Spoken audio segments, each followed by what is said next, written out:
Dražji prevoz z mestnimi avtobusi, parkiranje, ravnanje z odpadki. Mariborske mestne svetnike v četrtek čaka odločanje o obsežnem paketu podražitev. To je verižna reakcija. Kdo bo pa najbolj nastradal, si pa lahko mislite. Revni. Komunala se zdaj spet dviguje 9% ali koliko 10.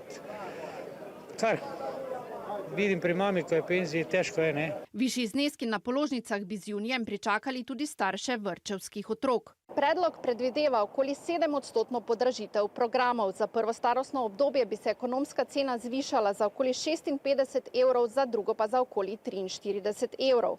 Ker pa naj bi ohranili dosedanje občinske subvencije, bi starši po novem po izračunih občine v povprečju tako plačevali dobrih 16 evrov več za otroke prvega starostnega obdobja in okoli 12 evrov več za program drugega starostnega obdobja.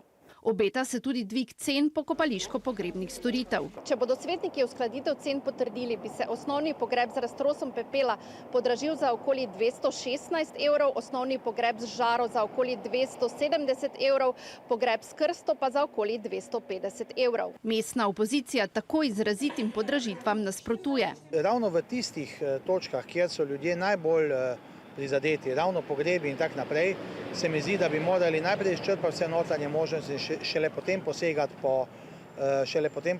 po takih drastičnih metodah, kot so podražitve, sploh v tako visokih zneskih. Seveda se zavedamo, da so stroški dela višji, da so energenti višji, vendar, če pogledamo pa recimo dobiček javnega holdinga, pa vidimo, da ta je. Ne vem iskreno, kam gre.